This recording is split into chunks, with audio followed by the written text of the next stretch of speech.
What is going on? You already know who it is. Ace of Cross Culture. Back with another ATAS episode. What are we on? 28? Yeah, yeah, buddy. It's good to be back. 28. 28. 28. Oh, We're about to hit that dirty 30 in a little bit. that's taking me back. That's taking me back to good times, you know. Gosh, 28. I was out here.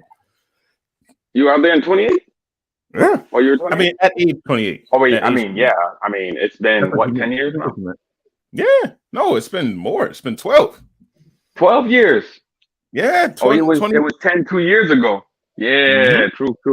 You know, you're talking about yourself so much, but why don't you go ahead and introduce yourself to the people? It's your boy TPC Japan, back with another episode of ATAS. You know I don't play, man. When you say that, I gotta blow everybody's ears out. Thank you for listening.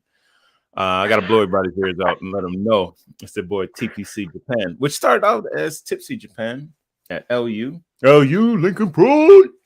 Yeah. You know, and the radio show, the international show, man. Those are good times. Those good times, and it's good to have those times back.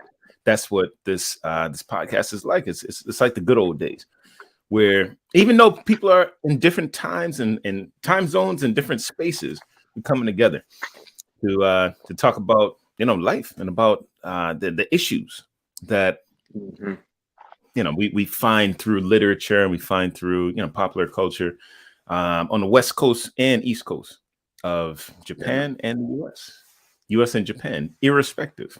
Just, you know. we worldwide. That's what we're getting down to. We worldwide. Irrespectively. You know, you say, you know, respectively, you know, when you're saying things in a proper order. Is it irrespectively when you don't say it in the right order? Irrespectively?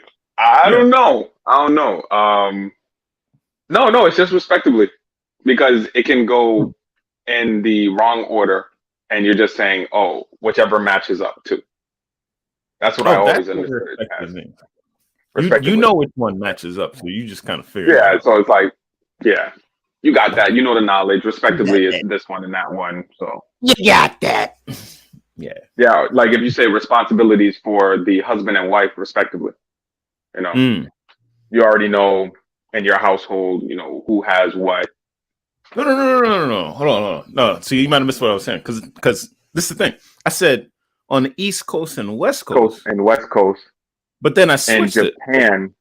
Yes. And yeah, respectively. So I mean, those who have been listening know that I'm on the West Coast. So I mean, if you're in the know, if you know, then you know. Yeah. You know, that type of thing. Respectively, I just sorted it out. You're supposed to know what's going on there. Exactly. All right. So you know what chapter we're on now. Oh, all right. See, I made a whole thing for that. So we are reading the book called Sapiens by Yuval Noah Harari. And we are discussing chapter 16 today. I can't really see. I'm on my phone. The Capitalist Creed. There we go. The Capitalist Creed is what he's saying. It's what's on screen if you're following us on YouTube. If you're listening on Spotify, then you're getting the message a little bit later. You know, it's still from the lion's mouth, but the lion's mouth. Okay. Yeah. No. I mean, that's you know. All right. You know where the lions came from? The lions came from The Old Man in the Sea. Have you read it? The Old Man in the Sea. Yes. No. The Old Man in the Sea. That don't make no sense about lions. It did. No, he made his last statement. I didn't know what he meant when I was a little kid, and I listened to it again, and I still didn't know what he meant. But the last line, he said, he started dreaming about the lions. I was like, what lions? This dude has been an old man at sea catching a marlin all this time, and started dreaming about the lions. But that's because earlier on, do you want me to ruin it, or you gonna go back? I mean, I've never even heard of this. Like, honestly. You heard of the book? Honestly. No. By Ernest Hemingway? Dude, it was on your summer reading list. It's on your summer reading list this year. Bro, I have hardly ever had a summer reading list growing up in public school. Remember, you were at Masters. They don't make you read something. I didn't actually read it. I'm just saying. Hardly, like hardly ever. Like maybe twice in high school. What? And I didn't get it until after the year started because nobody gave me the summer reading list before. Maybe a couple of times in elementary school, but they're like very simple books. Yeah. But like an actual summer read, like no, that was high school and twice. Bro, 5, 6, 7, 8, 9 books, plural, that you gotta read with book reports, and I ain't read none of that.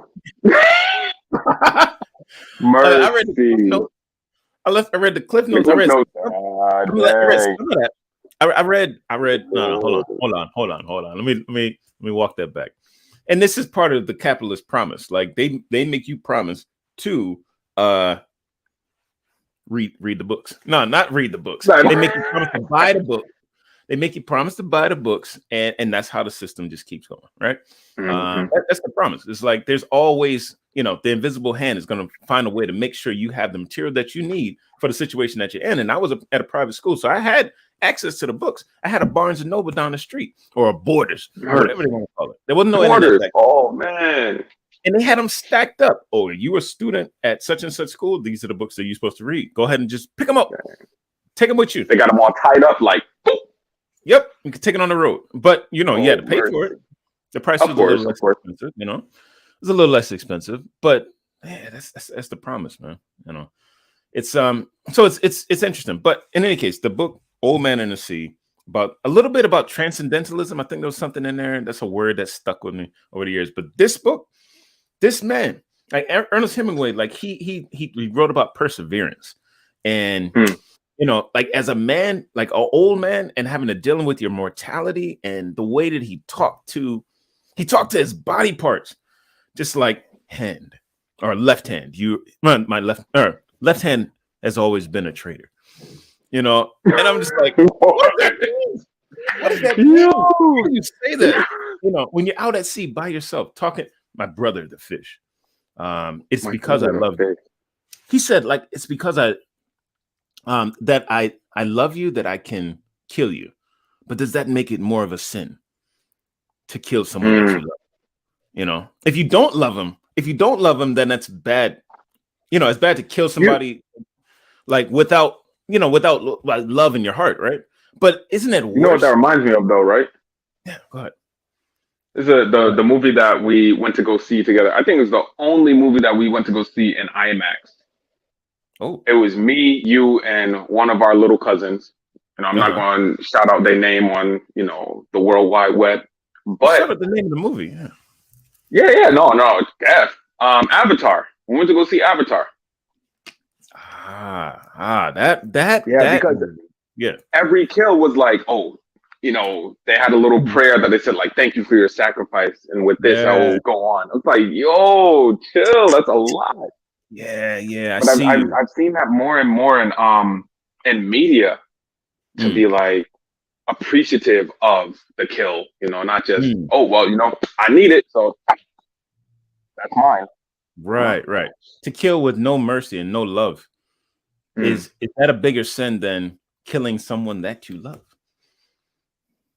Well, I mean, you got to think about it like mercy killings. You got to think about it like that. Yeah, there's a whole thing, DNRs and the orders thereof. We could go into all of that, but I mean, euthanasia. Did you hear about the euthanasia roller coaster? What's that? All right, so for those thrill seekers out there. Hold on, you want all right? Make them hold on. Make them pay for it. Make them pay for it. I'm talking about the listener. Pay for it. I want to know right now. No. But the listener who's just getting on, I want them to pay for it. You got to listen to all 30 minutes of this golden, right? In order to get the answer. Right? You give it to them right now, they're just gonna be like, all right, I heard it, I'm ready to go. Now, let me just hear what he has to say right quick. Nah, bro. Listen up. You got the last 5 minutes for a freestyle. And during the freestyle, they can get that good that you about to just give them right away. Nah, make them pay for it. Make them walk. I mean, look. Our listener that's listening live right now, They already did put in a comment. It's talking about back in the day how we had to read those simple books for the Pizza Hut coupon. You know, yeah. Oh yeah. Back in grade school. Yeah, but I mean that wasn't a summer exclusive thing. That was just like throughout the year. I mean that does take me back. Oh, you had to read books all year. Personal pan pizza. Yeah, man. Oh, okay. Redeem it for that coupon. Like, oh yeah, I read these books. All right, here's the coupon, and then you off to Pizza Hut. That's it. Personal pan, baby. Personal pan. Hold on. How do you prove that you read the book? I don't know if it was there was definitely no report or anything like that. I think it was more like the honor system. But we would be reading them in class though. It's not like you read it at home and then you say, "Oh yeah, I read the book." No, it's like quiet reading time. You take your book. You're like, "Oh, I finished the book. Can I have my coupon?" That type of thing. Yeah. Nah, man. I don't know. Like kids. I mean, I became a professional. No, I wouldn't say that because I'm a professional now and I love my job. But I don't know. Yeah, it's easy to get away with. Put it like that. One side of the coin. No, one side of the coin is that it's you can be there's a certain type of reading that's not deep reading, right? Intensive it's reading, not comprehensive in linguistics. You can read the overall, and get like the broad picture, just kind of skimming over everything.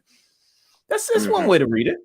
And the teacher didn't say you got to read it just like, all right, I got to understand every single word. And I mean, that's a thing you could do. But that's not what they're expecting you. That's not the expectation. That's not the spirit of the law. All right. The spirit of the law. Oh, no. No. It's the spirit. It's the spirit of the law, not the letter of the law. Yeah, because the letter of the law would be like, oh, yeah, you need to know every single aspect of this book verbatim.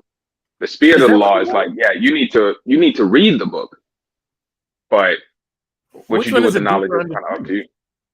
The deeper understanding would be a mixture of both, and that's we could get into the law, period. Whether it be biblical or otherwise, but what it comes down to is that grace is the spirit of the law.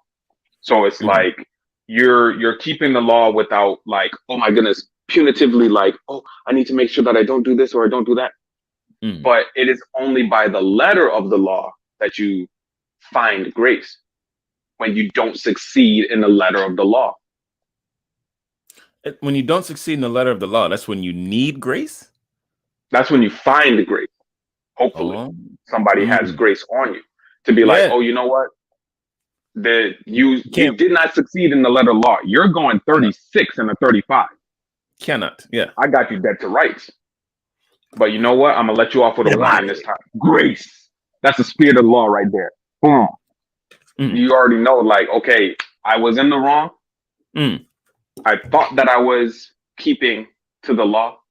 But ultimately, the spirit of the law is the fact of grace.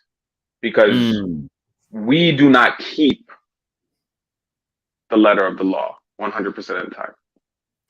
No. Hold on. I just want to throw up the comment real quick. Go ahead. Because talking about the honor system, basically the honor system, right? You ain't got cops looking at you 100% of the time. You don't have somebody looking over you, especially, I mean, you've been promoted. You don't got somebody looking over you 100% of the time. They trust you a little bit more. And with that comes a little more free thinking space, if you will, to be like, I don't gotta keep up to it, But I mean, they trust that all the detailed stuff already. That's why it feels like the and that you will keep it though. That you will keep it. Well, it feels like if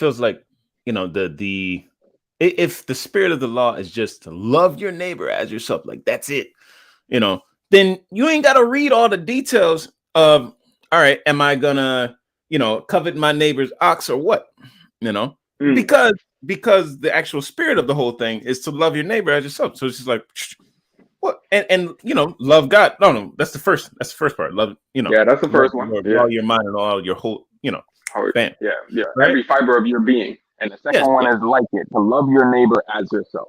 That's what I'm saying. So you're covering all the rules. But then you're going above and beyond that, because it's like you're not thinking about is it this specific thing? No. Hold on. It's more than that. So if when I think of the spirit of the law, then I think of it as the fulfillment of everything, but then above and beyond that at like that maximum level. Not like either or. I feel like it encompasses it all. It's the So yeah. I don't know, because the spirit of the law is more so the principle versus the verbatim. Yeah. The principle is the trunk, right? The verbatim is all these little branches and everything. You get stuck on the branches, you spend a lot of your time. Look at the trunk, and like that'll tell you where the branches are going. Focus on that. Yeah. So reading the capitalist creed at the trunk. All right, focusing on the trunk of it. What? Hold on. Just let the listeners get a piece of the trunk, and then I go into what hit me.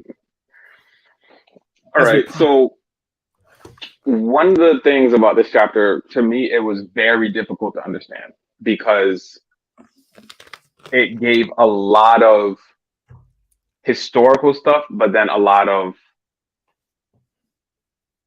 I guess he was trying to do it for understanding, but it just came off to me as like, okay, why are you throwing all of these random scenarios in here? And then he was going super in detail about about how different countries came into capitalist thinking, and for me it was just too much. But one of the things that I really held close to was the idea of credit for number one. Credit.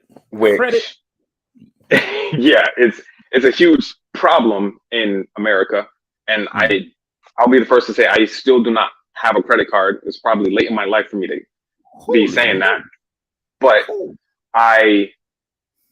I've heard so much bad things about credit, so I'm like doing super deep research before I'm just like, oh yeah, I'll take that credit card, and then it has a high APR, and then it has a month or a yearly fee, and then I'm just making sure that I get down into it. I mean, I have my younger sisters; they have credit cards, and they're able to function and pay them off and all that good stuff. But I was just always told that credit cards are evil. Don't get one. So I never got one. And then I looked into it. I was like, what? Why are people saying this? There's nothing wrong with a credit card. But let me do my research so I can get one. So the idea that, no, I still don't have one. I'm doing my research. I'm actively making steps to do it. And I'm thinking more so of getting one through my bank versus getting an outside card. But there are some appealing offers on outside cards. So I'm weighing options right now.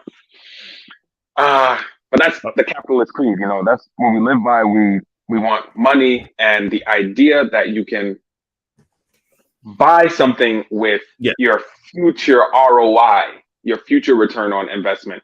That the thing about it is that loans operate off the same thing. It's like, oh, I trust that you will pay back what you owe. And it's the same idea with private loans. Whether or not you're talking about Sally Mae or just $5 from your best friend, you say, I'm good for it. And that's where your credit score comes in. It's like, are you good for it though? So there's that whole thing. And then kind of not really the reverse, but the little brother of credit is what is called savings bonds, to where you pay the government, you give them a credit, and they say, you know what, we're going to pay you back with interest, depending on when the bond matures and then when you cash it in. So I have here 2 bonds, right? These came from my father. Yeah. These are Series Double E. I don't know what all of that means, but these were bought back in let's see, February and March of '97, respectively. So it's like those are supposed to be past matured. And the thing about it is, if you're able to wait, then these things can really pay off for you. But it is an investment. And that's what we have to see any money transaction as, an investment, to where you say, hey, I'm going to invest this much. I'm going to take this money and put it here. Or if you're saying, if you're asking for money, you say, I want you to trust me that I will come through. You can put your money in me, or my time is worth this. And then you'll get an ROI, a return on your investment, either way. So what jumped out to you? Because we're running low on time right now. I was waiting. I was waiting like the abominable. All right, I was waiting right there. Go on. No, because I was in credit. I was that guy. Like, you know, I used to work for a credit card company.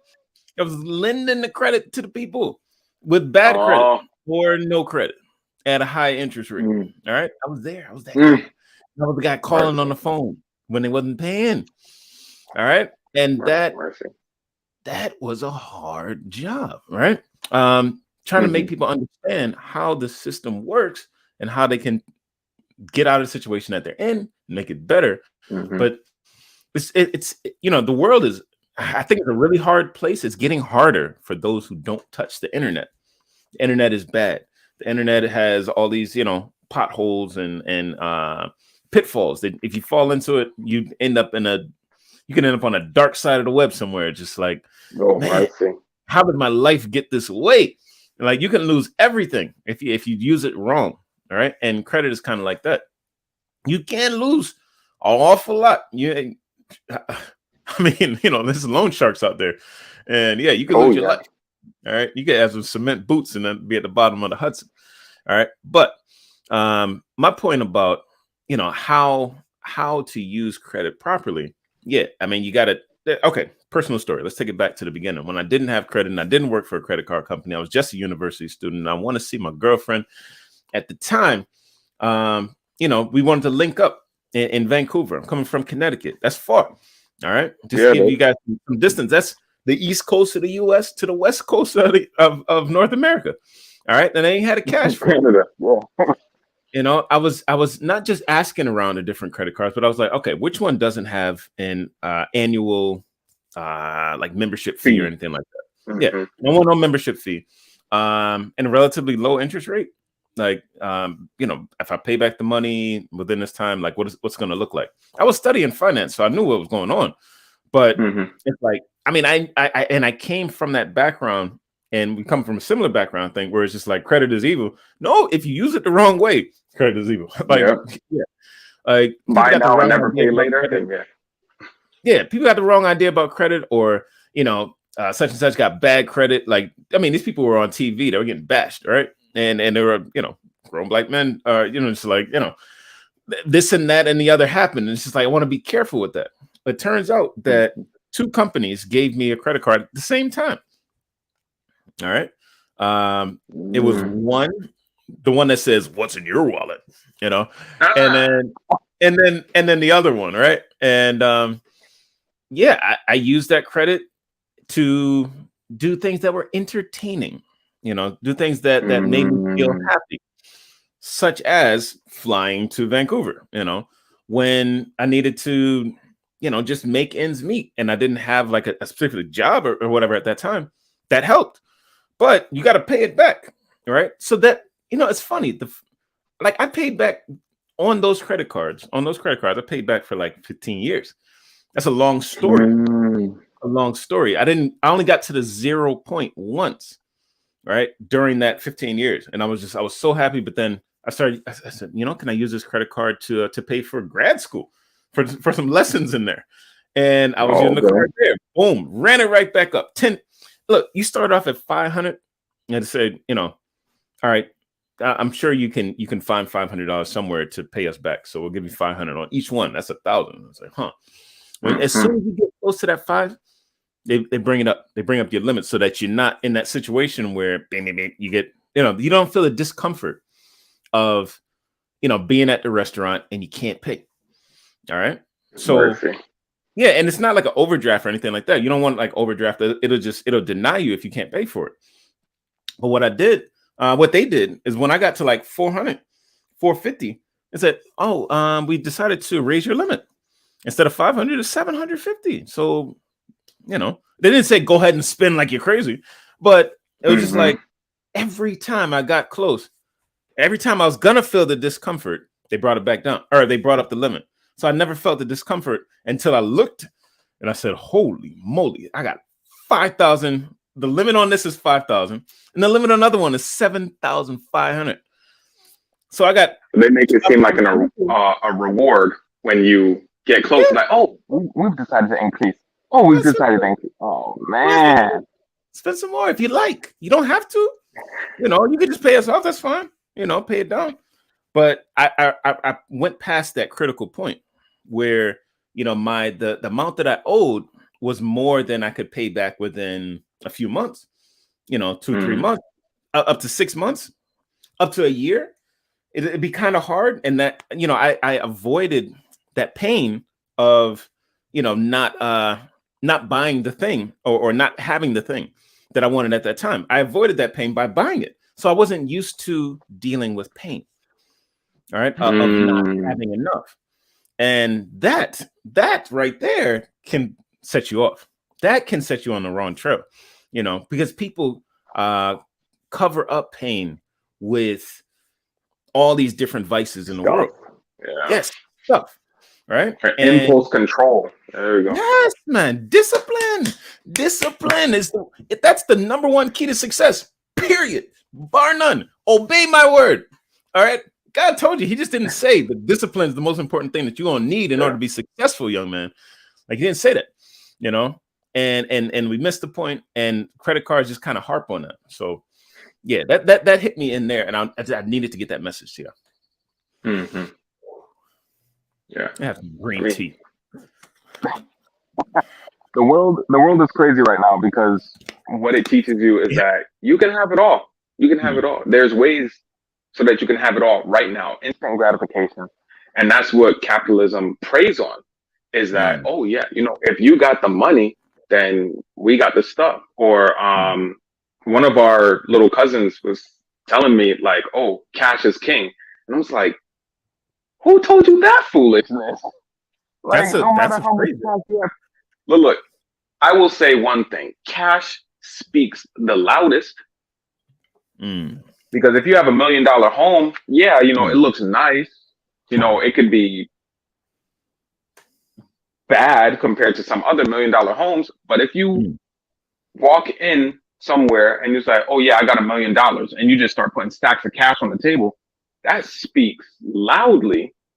Like you're a but drug it doesn't mean that it's right. It speaks loud. Loud isn't always good, But for you to be able to say, I have over $1 million. Oh yeah. Well, let me borrow 100,000. Well, I don't have it in liquid. I have it in stocks, bonds, real estate.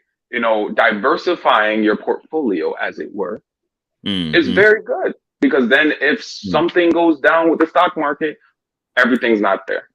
Yeah, that's true. That's true. So that being said, they hung in there. They hung in there, right? Tell them what they need to know before it's too late. All right. So the euthanasia roller coaster was created by this guy who wanted people to know, like, pure bliss, who wanted to basically end their lives. So it is designed in such a way that it goes up, up, up, up, up, up, up, and then it comes down. And everybody has to consent. Like, at that point, everybody has a button to push to consent. They go up, up, up, up, up, and they come down. And each loop, it successfully gets smaller in succession. So it starts out pretty big, Goes a little smaller, a little smaller, a little smaller. So the G's are rattling you, and you do not survive. It's designed to have it as a last hurrah for those that are wanting a way out. We ain't gonna do you like that. We ain't gonna do you like that over here on ATAS, man. Like, all right, it's loop to loop, but we ain't gonna take you on the last ride.